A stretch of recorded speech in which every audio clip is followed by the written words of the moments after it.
जैव प्रक्रम।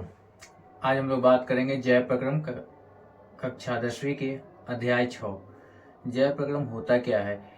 जैव प्रक्रम का सबसे पहले डिफिनेशन देखते हैं। डिफिनेशन लिखा हुआ है कि वे सभी प्रक्रम जो संयुक्त रूप से जीवों के अनुरक्षण का कार्य करते हैं जैव प्रक्रम कहलाते हैं।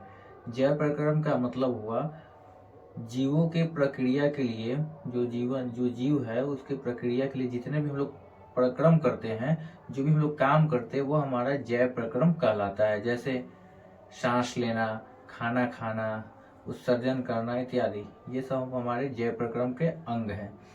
आगे देखते हैं जैव प्रक्रम के जो कितने अंग दिए हुए हैं। तो जैव प्रक्रम के यहाँ पे 4 अंग बताए गए हैं। पहला पोषण, दूसरा श्वसन, तीसरा वहन और चौथा उत्सर्जन। अब हम लोग चारों को एक एक करके पढ़ेंगे आगे। सबसे पहला हम लोग पढ़ेंगे पोषण। पोषण क्या होता है? भोजन ग्रहण करना, पचे भोजन का अवशोषण एवं शरीर के द्वारा अनुरक्षण के लिए उसका उपयोग करना ही इसका पोषण कहलाता है। मतलब हम लोग जो भोजन करते हैं या फिर हमारे शरीर के अंदर जो पचा हुआ जो भोजन होता है उसका अवशोषण होता है, या फिर शरीर के द्वारा उनका अनुरक्षण करके उसका उपयोग जो होता है उसे हम लोग पोषण कहते हैं। अब पोषण के आधार पर जीवों को 2 भागों में बांटा गया है। पहला स्वपोषी, दूसरा विषमपोषी। पहला हम लोग देखेंगे स्वपोषी पोषण क्या होता है। पोषण का वह तरीका जिसमें जीव अपने आसपास के वातावरण में उपस्थित सरल अजैव पदार्थों जैसे कार्बन डाइऑक्साइड, पानी, सूर्य के प्रकाश से अपना भोजन खुद बनाते हैं, उसे स्वपोषी पोषण कहते हैं। दूसरा जो है विषमपोषी पोषण। विषमपोषी पोषण वैसा पोषण होता है जिसमें जीव अपना भोजन स्वयं नहीं बनाता बल्कि भोजन के लिए अन्य जीवों पर निर्भर करता है, उसे हम लोग विषमपोषी पोषण कहते हैं। जैसे इंसान जो है अपना भोजन स्वयं नहीं बनाता। इंसान जो है अपना भोजन किसी न किसी रूप में पौधों के ऊपर निर्भर होता है या फिर जानवरों के ऊपर निर्भर होता है, इसे विषमपोषी पोषण कहेंगे। स्वपोषी पोषण में पौधा आ चुके हैं क्योंकि पौधा अपना भोजन कार्बन डाइऑक्साइड लेकर के खुद से और वायुमंडल में सूर्य के प्रकाश से अपना भोजन खुद तैयार करते हैं। स्वपोषी पोषण को थोड़ा और विस्तार से देखते हैं। स्वपोषी पोषण जो है ना हरा पौधा में होता है तथा कुछ जीवाणुओं में होता है। जो प्रकाश संश्लेषण जो जीवाणु कर लेते हैं उस जीवाणु में भी स्वपोषी पोषण होता है। प्रकाश संश्लेषण पर बात है। प्रकाश संश्लेषण क्या होता है? प्रकाश संश्लेषण वह प्रक्रिया है जिसमें स्वपोषी जो है बाहर से लिए गए पदार्थों को ऊर्जा के रूप में संचरित रूप में परिवर्तित कर देता है। ये पदार्थ कार्बन डाइऑक्साइड तथा जल के रूप में लिए जाते हैं जो सूर्य के प्रकाश तथा क्लोरोफिल की उपस्थिति में कार्बोहाइड्रेट में परिवर्तित कर देते हैं। इसका एक सूत्र यहाँ पे आप देखेंगे। सूत्र क्या है? 6CO2 + 12H2O क्लोरोफिल और सूर्य प्रकाश की उपस्थिति में रिएक्शन करेगा तो ये बनाएगा C6H12O6 + 6O2 + 6H2O, यानी कार्बन डाइऑक्साइड और जल की उपस्थिति में 6 कार्बन डाइऑक्साइड और 12 जल के अणुओं की उपस्थिति में यह रिएक्शन करेगा और रिएक्शन करने के बाद यह ग्लूकोज बनाएगा। ग्लूकोज का सूत्र हो गया C6H12 और O6, और यहाँ से हमें 6 ऑक्सीजन के अणु प्राप्त हो रहे हैं और 6 जल के अणु प्राप्त हो रहे हैं, 6O2 और 6H2O।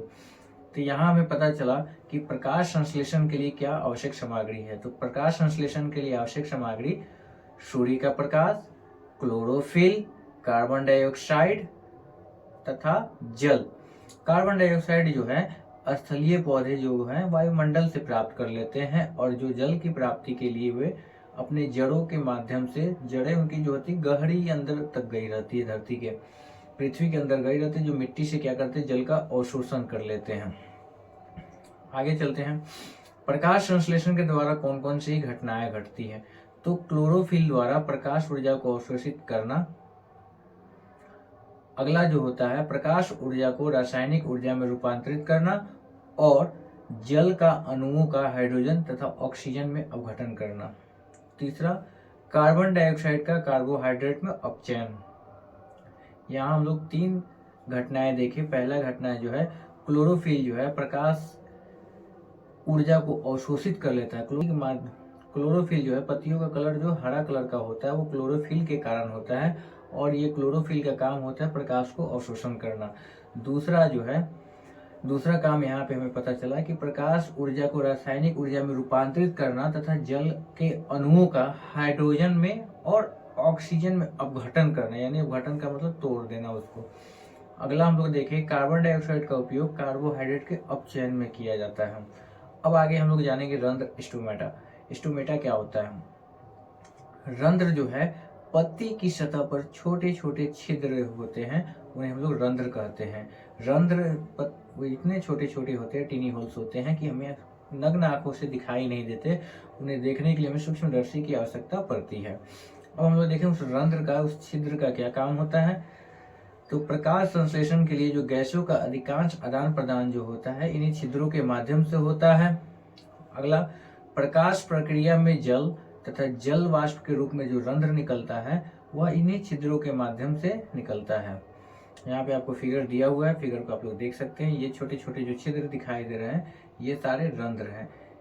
आगे हम लोग देखेंगे, लिखा हुआ है रंध्र जो है पत्ती की सतह पर सूक्ष्म छिद्र श्वसन गैसों के विनिमय और वाष्पोत्सर्जन के लिए खुलते और बंद होते रहते हैं। ये जो छिद्र होते हैं ये खुलते और बंद होते रहते हैं। आगे हम लोग विषमपोषी भोजन में आएंगे। तो विषमपोषी भोजन जो है 3 प्रकार से बढ़ जाते हैं। विषमपोषी भोजन के बारे में हम लोग पहले चर्चा कर चुके हैं कि वैसा भोजन जो हम लोग किसी अन्य पर निर्भर होकर करते हैं वो विषमपोषी भोजन कहलाते हैं। जैसे इंसान, जानवर या किसी न किसी अन्य के ऊपर निर्भर रहते हैं। जानवर जैसे हुए वो भी पेड़ पौधा के ऊपर निर्भर होते हैं। तो विषमपोषी पोषण में भी 3 प्रकार हमें मिला। आगे है कि प्राणी संपोषण, मृतजीवी पोषण और परजीवी पोषण। पहला हम लोग देखेंगे प्राणी संपोषण क्या है। इसमें जीव संपूर्ण भोज्य पदार्थ का अंतर्ग्रहण करते हैं तथा उनका पाचन शरीर के अंदर होता है, जैसे अमीबा और मानव। प्राणी संपोषण क्या है? तो प्राणी संपोषण वैसा जीवों के अंदर होता है जो भोजन को क्या करते हैं, अंतर ग्रहण कर लेते हैं और उनका पाचन करके शरीर के भीतर पाचन होता है। मृतजीवी पोषण के बारे में हम लोग चर्चा करेंगे। मृतजीवी अपना भोजन मृत जीवों के शरीर व सड़े गले कार्बनिक पदार्थों से प्राप्त करते हैं। मृतजीवी वैसे जीव होते हैं जो सड़ा गला जो पदार्थ होता है उनमें से भोजन को क्या करते हैं, अपना भोजन ग्रहण करते हैं।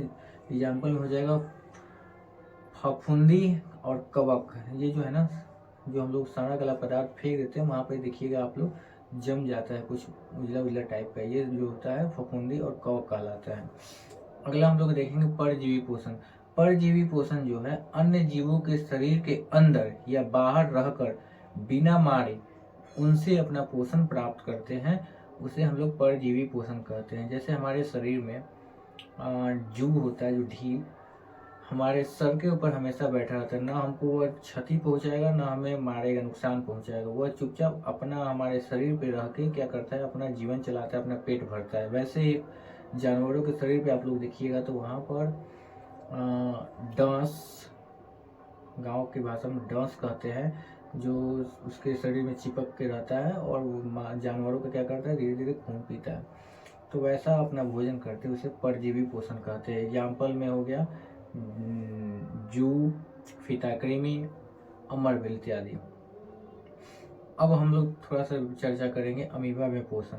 तो अमीबा में पोषण देखेंगे हम लोग कैसे होता है। ये रहा अमीबा का फोटो और अमीबा के फोटो के बगल में एक देखिए यहाँ पे खाद का कण दिया हुआ है। अमीबा जब भी किसी भोजन को अपने अंदर ग्रहण करता है तो वो क्या करता है, पहले एक आकृति बना लेता है। दूसरे नंबर आकृति में आप लोग ध्यान से देखिए कि भोजन को कैसे वो घेर रहा है, कवर कर रहा है। और बाद में वो क्या करता है, कवर को जो आकृति बनाता है उसे हम लोग पादाभ या कूटपाद कहते हैं। उस कूटपाद के अंदर क्या करता है, उसको बंद कर लेता है। और खाद रिक्तिका में जटिल पदार्थ का विघटन कर सरल पदार्थों में किया जाता है। और जो इस प्रकार यह देखिए तीसरे फोटो में इसको क्या किया, उसको टुकड़ा करना शुरू कर दिया, जटिल से सरल बनाया और यह भोजन जो है उसके शरीर के अंदर चला गया।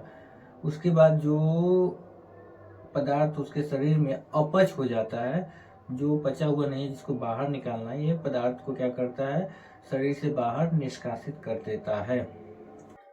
चलिए आप लोग के लिए एक जाते जाते एक सूचना है, 2024 और 25 वाले बैच में 6 to 10 के लिए एडमिशन चालू हो गया है। फ्रेश बैच 1 फरवरी से स्टार्ट हो रही है। आप लोग जिसको ज्वाइन करना है जल्दी से ज्वाइन कर ले। यहाँ हमारा नीचे नंबर दिया हुआ है, नंबर पर आप कांटेक्ट कर सकते हैं और जल्द करें क्योंकि समय सीमित है। धन्यवाद आप लोग का। जय हिंद।